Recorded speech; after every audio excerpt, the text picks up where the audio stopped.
Babala mga OFWs o balikbayan na papasok sa airport, magdoble ingat kayo mga kababayan dahil maliban sa tanimbala, may bago na namang issue ngayon sa loob ng airport, punit passport na ayon sa mga komento ng mga netizens, ito di umano ang pinagdududahang bagong modus sa airport dahil sa sunod-sunod na post ng ilang pasahero hinggil sa pagkapunit ng kanilang mga pasaporte na kinakatakutan ngayon ng marami. Kasunod ito nang mag-viral ang post ng pasahero sa social media matapos hindi payagan makaalis ng Pilipinas ang kanyang ama dahil sa maliit na punit sa unang pahina ng pasaporte. Ayon kasi sa isang post ng isang netizen na viral ngayon sa Facebook na kinilalang si Diana Natividad, magbakasyon umano sana ang kanyang buong pamilya sa Bali, Indonesia. Wala umanong naging problema nang magproseso sila ng dokumento sa immigration. Pero nang mag-check-in umano sila, pinuna umano ng Cebu Pacific personnel ang maliit na punit sa passport ng kanyang 78 anyos na ama sa check-in counter at hindi daw ito binigyan ng boarding pass. Saad pa ni Diana, sinabihan umano sila ng Cebu Pacific personnel na kapag bibigyan umano ng boarding pass ang senior citizen na ama ni Diana, mawawalan daw umano siya ng trabaho.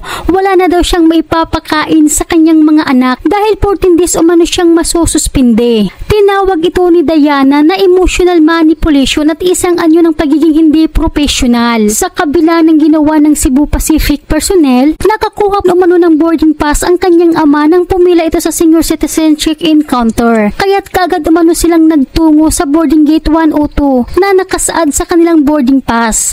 Pero ang di daw nila alam ay lumipat pala ng ibang gate ang eroplano na sasakyan nila. Wala man lang daw umanong announcement o abiso. Last minute na umano nilang nalaman kaya't nagtatakbo na umano sila para mahabol ang eroplano na nasa boarding gate 111. Ngunit sa kasamaang palad, habang nasa magkahalong kaba, takot, hingal ang buong pamilya nang dumating sa boarding gate, hinarang umano ng mga ground crew ang kanyang ama. Hindi daw ito pinayagan na makasakay ng eroplano kahit na may valid itong boarding pass. Nagtangka pa raw ang kanyang ama na magtungo sa immigration para magreklamo. Sinabihan daw ito na walang problema ang kanyang passport. Tinawagan pa daw umano ng taga-immigration ang Cebu Pacific supervisor para ipaalam na valid ang pag-alis ng senior citizen at pabalik na sa boarding gate para sumakay. Pero nakaalis na daw ang eroplano. Kaya naiwan sa Pilipinas ang kanyang ama na 78 years old na ani kay Diana. Nakakadurog umano ng puso na maiwan ang kanyang ama. Nauwi umano sa galit, lungkot at pighati ang kanilang nararamdaman sa sanay masayang bakasyon sa Bali, Indonesia dahil umano sa kagagawan ng Cebu Pacific personnel na nagdulot umano ng matinding stress sa pamilya. Sa nangyaring ito, nagbigay ng babala sa publiko si Diana na mag-ingat sapagkat ani sa kanya kahit na nakalusot ka na daw sa immigration, maaari umanong gawing bangungot ng Cebu Pacific personnel ang inyong biyahe dahil sa umunay kakulangan ng training o personal ego. Matapos na mag-viral ang post ni Diana, naglabas ng pahayag ang Bureau of Immigration, Dana Sandoval. Ani sa kanya, kapag normal ang wear and tear lang umano ay okay lang basta mababasa pa, ngunit sa kabila ng salaysay ng immigration, tila may ibang patakaran na sinusunod ang Cebu Pacific. Depensa ng Cebu Pacific, sila umano ang inaatasan ng immigration na mag-check ng travel documents ng mga pasahero. Narito pakinggan po natin dahil malaga ang impormasyon na ito sapagkat sunod-sunod po ngayon ang naglabas ng litrato at video na may punit ang kanilang passport para makapag-ingat po tayong lahat. Yung immigration po, inilipat na po yung responsibilidad ng pag-check ng visa at important travel documents ng pasahero sa airline. Oo. Kaya po upon check-in, sine-check namin, may visa ba, active ba yung visa, and sine-check yung status, yung physical status ng passport. Opo. Ngayon kapag po merong na-detect na perceived damage, kahit kaunting punit, minor tear ang tawag, o may scratch or tampering, kinukunan po namin ng litrato yan at pinapadala po namin doon sa destination. So, at sila po ay nire-review yung pinadala naming litrato at dokumento at mag-uusap sila ng immigration doon. Ngayon, kapag sinabi po, hindi pwede, not okay to board, susundin po ng airline yon. Pero kung ating matatandaan sa post ni Kabayan, nasabi nito na sa pangalawang balik ng kanyang ama sa immigration, kinumpirma ulit ng taga-immigration na okay yung passport ng kanyang ama sapagkat ay natural wear and tear lang di umano ang damage nito. Sa katunayan nga daw, ay tumawag daw ang immigration sa Cebu Pacific supervisor na sumang-ayon din sa immigration at iniradyo pa nga daw nitong immigration ang boarding gate upang abisuhan na may paparating na senior citizen na sasampa sa eroplano na okay ang pasaporte nito at valid ito sa paglipad.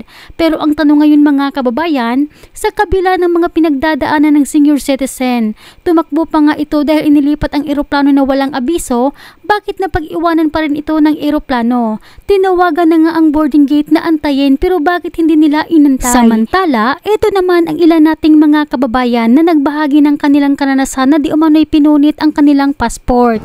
I'm making this video to raise an awareness na nangyari sa akin kanina sa Butuan Airport. So, around 5 o'clock a.m., nag-check-in kami. And while in the counter, so, nagkaroon kami ng excess baggage. So, we have to pay. And then, nasa kanila yung passport namin kasi nga magbibigyan na kami ng boarding pass. And then, nung pagbigay sa akin ng passport ko and ng boarding pass, chinek kong maigi yung passport ko kasi alam ko na walang punit yun.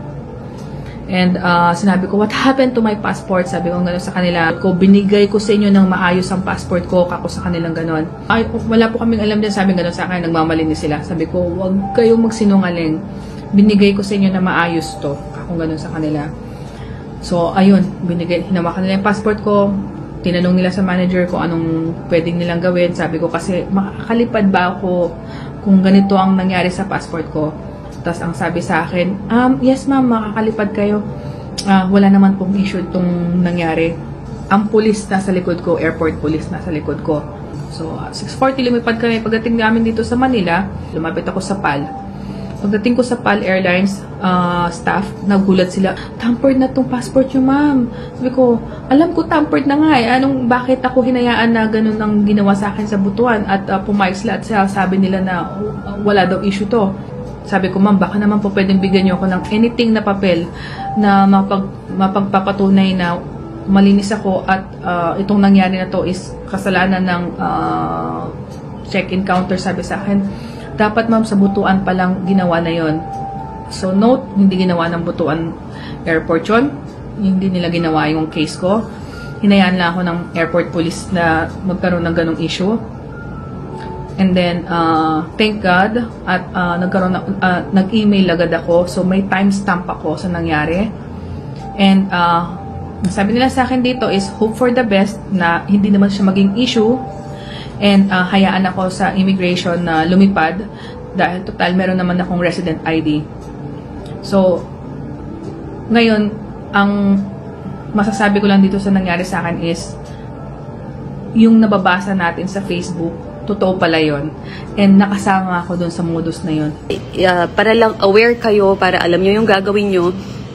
By the way, my case kasi, since nabasa ko na siya mga 3 days ago, yung punit passport modus, hindi ko siya na-inform na dapat pala, bago ko inabot sa kanya yung passport ko, pinakita ko muna na, ayan ha, walang sira yung passport ko, buo yan. Kasi syempre, di ba, nakakahiya naman, baka ma-offend yung mga sa check-in counter.